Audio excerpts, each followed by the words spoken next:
Take the money you would have invested into property and instead buy or start a business, which will give you a much better return on your money. Build a skill in building business, make loads of money, and live wherever you want, wherever you choose to rent.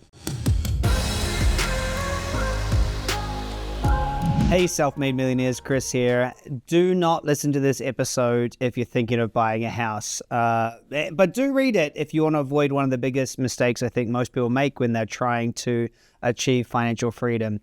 Today's episode is about one message. If you want freedom, don't buy a house. And I can hear you loud and clear, like, what? You know, Chris, you lost your mind. Like, everyone knows real estate, is a good thing to do, right? Right? Like, everyone knows that. And yeah, I get it.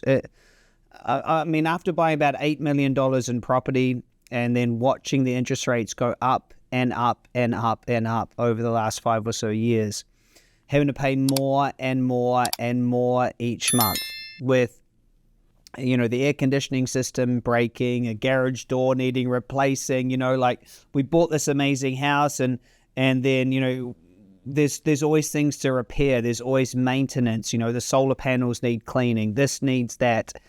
Security system. And then our other houses, sometimes renters don't pay. They want to move out. They need the things that have broken. They need fixed. Then we had land tax increase and rates increase. I think after all that, as far as an investment goes, buying a house has been, a terrible investment. We're very lucky that we bought at a good time. We've had great capital gains. In fact, if it wasn't for that, it would have been horrendous. And we're very lucky that capital gains of our actual house investments have doubled. If you'd asked me, 15 years ago what my financial freedom plan was, I would have basically told you, it's like playing Monopoly, right? You buy some land, you put on a greenhouse, and then you get a red hotel. Well, it's whatever way around it is. You guys get, you remember Monopoly, right? And so if you told me that was the right idea, but honestly, I was wrong. If I hadn't have had such great capital appreciation, it would have been terrible investment. But even with that capital appreciation, it's very difficult to get that money out. So stick with me. I really want you to explain this. I'm not saying that real estate is the worst investment, but I'm just saying there's much better options, okay? Really, especially if you want financial freedom. Okay, so let me put this really, really clear. I'm talking about if you want financial freedom, right? Right, the elusive goal of retire rich and retire young. And whatever that means, I think what it means is to make more money than you need as fast as possible of passive income. Right? Like, I'm pretty sure that's what young, rich means. Like, more than you need to spend as quick as you can, right? And to be able to do it without having to use your time. Financial freedom is really that. It's the ability to not have to work for money, right? It's why you listen to this podcast. You want to be a self-made millionaire, right?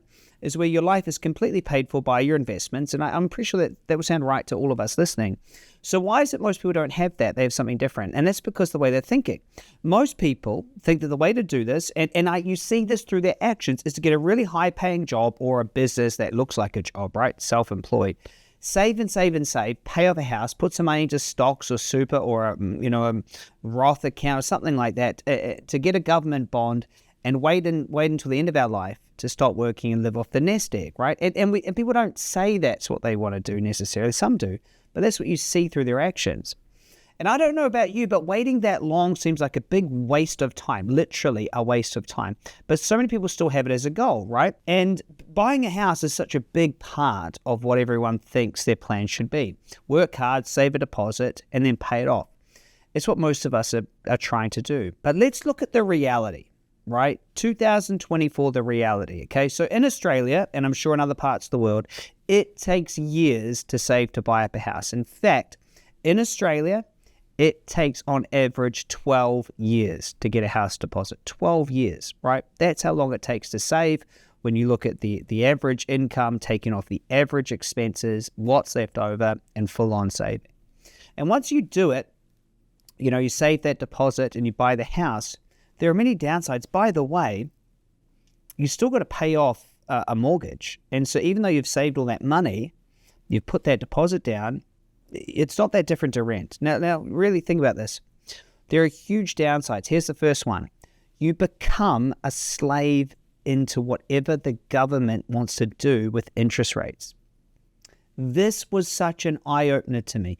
There is somebody sitting there in the federal bank that can literally turn up interest rates and make your life worse. Seriously, it's crazy. As soon as you get a mortgage, someone's sitting there doing that to you. With a stroke of a pen, they increase the interest rates and make your life significantly worse, okay? And so in the last few years, everyone with a mortgage has been powerless to the powers that be who have increased the interest rate like some crazy psychopath that's just trying to inflict pain on us. Check this out.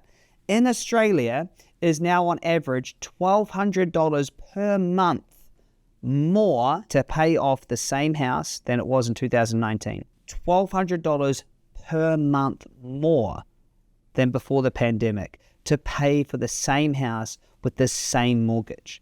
That's ridiculous that someone just made that up. Someone just changed that. It blows my mind that that's what's possible. If you look at this, you'll see that home loan repayments have soared. You can see the average trend, and then you can see how the repayments have skyrocketed. If that doesn't show you why being in the property market is crazy, I don't know what will. Now, but I do know, because I'm going to talk to you about it, right? You don't actually get anything more for the house. You don't get a choice, you just have no control. You just end up paying more, right? You've still got the house. So wait, let's just say, you know this, and you go, yeah, but I still want a house. So if you buy a house, you basically have two options, right? One, you can buy a house to live in, and you have some downsides, right? Number one, you have to stay in one place. Number two, and by me, you really do have to stay in one place unless you go to sell the house, right? You have rates, repairs, insurances, and other expenses. You have to save for an average of 12 years to get a deposit. Then you become a slave to the government's interest rates. It's not liquid. This was something that blew my mind. Even though, my houses have appreciated by millions of dollars, it's not liquid. The only way I can get that money is if I either refinance, which means owe people more money, refinance, or I sell it. If I sell it, I have to pay taxes, okay? Capital gains tax. So it's not liquid. So even though it's gone up in value, I'm still paying a lot more than I was paying, right? And so my actual life hasn't changed very much. So if you live in it, those are all the things. Now compare that, you could just rent, right, for the exact same place, and you could, spend pretty much the same amount of money. You could move whenever you want, and anything that goes wrong with the house, it's someone else's problem. Renting seems so much better. Anyway, so let's go back to if you've bought the house. The other is if you buy a house to rent out.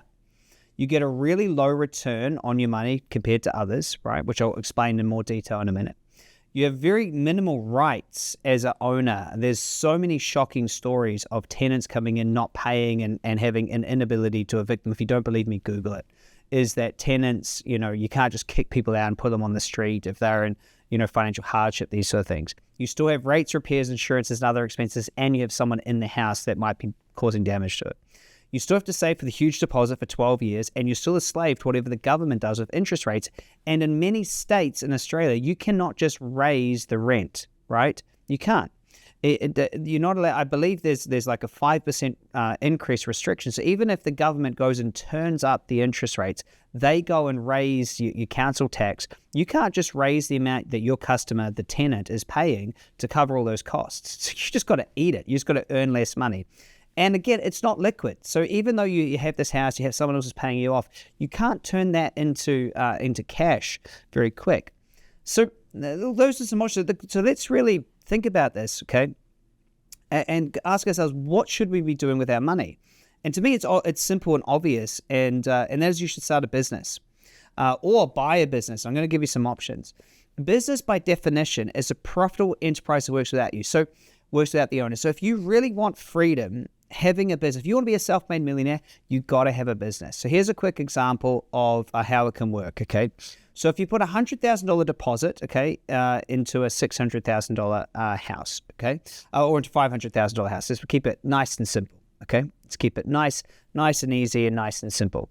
So if it buys you a $500,000 house, you put in a 20% deposit. Now, on average, a house is going to appreciate by 6%, and you can see some data on that right here. So a 6% appreciate, okay? Now, if you apply a current interest rate, which I found right here, of about 6.5%, I couldn't find anything under the house price. So 6.5% seems to be about right. Check that out right here. This is Australian interest rate. And then if we apply the average rental yield, meaning how much we actually receive after, costs of a house, which is actually 5%. What that means is that we're going to receive 5% yield, but be paying out 6.5%, okay? Hoping that things appreciate, which means we have to chip in 1.5% just to cover the repayments of the interest. This would bring your expected return right down to just 4.5%. Now, if you do the math on this, right, it's 4.5% or 27,000. Now you only put in 100,000. Okay, so that gives you a 27% return on your 100K, which is pretty good, right? You get 27% on your original 100,000. Pretty cool, awesome. The problem with this, first, is you can't actually get that money. So that money, even though it's a return, you can't use it. Second, as I've said, to get that money out, you have to sell a house, capital gains tax, right? Now, there isn't much you can do to change this unfortunate return, right?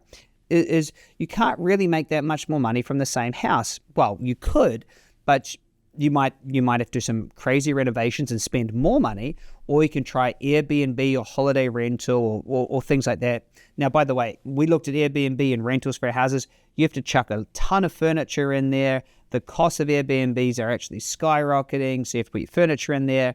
It's not that much more side by side for just renting it out, right?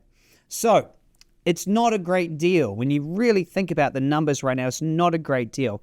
On the other hand, okay, and this people just do not talk about this. If you take that same 100,000, okay, let's say that you've right now, you've invested, or maybe you've bought a house and you could actually pull some money out. If you put that 100,000 into buying a business, your return is so different. Whoops, my microphone fell over from my excitement. It is so different. So put the same $100,000 into buying a business, okay? Now, I was looking at a business recently, $500,000, super cheap business, $500,000 business, okay? Now, again, you put the same 20% deposit down on a $500,000 business. So let's consider a 10% interest rate on the business loan, right? So you got $400K loan, 10%, maybe more, maybe less, right? So the way that you value a business typically is based on a multiple of profit, okay? So if a business makes $100,000 profit, there's a multiple on that profit of what it's worth. There's assets and other things to put into it, okay? Usually for a business, at $500,000 to $1 million, a multiple of 3 or 5 is applied to the profits, okay? So let's say that if the business is $500,000, we're either going to divide it by 3 or divide it by 4 or 5, somewhere around that to find what its actual profit would be at the end of the year. So anyway, let's just split them off. If it's 3 to 5, let's just say we'll divide it by 4. That would mean that the profit or EBITDA, earnings before interest tax, and is $125,000. Okay, so let's say it's $125,000 is what the profit of this business is, which is pretty a reasonable assumption. If you take the 10% interest on the loan, okay, which was a $400,000 loan, and so 10% interest on the loan would mean, of a $400,000 loan be $40,000. You take $40,000 off the $125,000, you'd be left with an $85,000 profit. So you put in $100,000, you paid off the loan, and you got $85,000 back. Now, first off, that's a heck of a lot more than $27,000 that we had in our last example. Okay? Now, the difference is that's actual cash, right? It's actual cash. Now, there's many tax advantages of owning a business. So you could spend some of that cash. You can buy assets and things that you can use pre-tax. But also, the tax rate that you'd be paying on that is far less than capital gains of anything you'd have to do with your property. Remember, you only ever get that money out if you sell a property and have to go through all of the expenses of selling the property, right? So you get cash. You actually get cash. I don't keep saying that, but you actually get to use it. The biggest downside of a property is you don't get to use any cash. There's nothing you actually can do in your life, right? Now, $85,000, many people listening to this would mean that they could go full-time, right? They could buy one business, and at $85,000, that's enough to cover their bills, right? Now, we haven't even got into some things, is that you've still got the business. You can go sell it to someone else for $500,000 and get all your money back. You made $85,000 along the way each year. And this is before you did anything to change it. It's likely there is an infinite ways that you could increase the value of that business and make it worth, $750,000. And by making it worth $750,000, the only way to do that would be to increase your profits. And so you can increase your marketing, your sales, you expand, you can add another business. But just that alone, you can already see with just the basics, you're already getting more cash and you have a business. Remember, you can still sell the business just like you can sell a house. So that's equal. Now you still have the business, you can sell it for $500,000, you've made money, and there are so many ways that you could do it. And so that is fantastic. Now let's say instead of investing and buying a business, you take that same $100,000 and you start a business, okay? Same $100,000. Now, if you put $100,000 into starting a business, I always believe the best businesses to start are ones that have, low expenses, that are highly valued. And honestly, you should have a skill that actually helps businesses make or save money.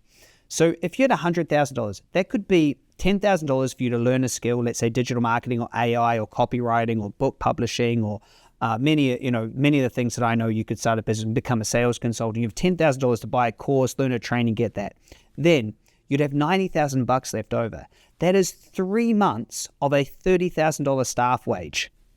At a $30,000 staff wage, you could get all the help you needed. You could have, $6,000 spent on a part-time Facebook ads marketer, which is crazy, right? You could have, another $6,000 on an operator, another $6,000 on a website designer. Anyway, I'm just making it up. A graphic designer, executive assistant, a salesperson, right? You could have 6 part-time or, 3 full-time, really talented people for 3 whole months to get a whole business started. They could be smarter than you. And so you see that, you think about it, like if you had $100,000 to start a business, it's such a big difference. And this way you'd build a business that you'd be able to sell. See, with this, you would easily be able to, in 3 months, cover your staff wages, get a business going and get out there and go.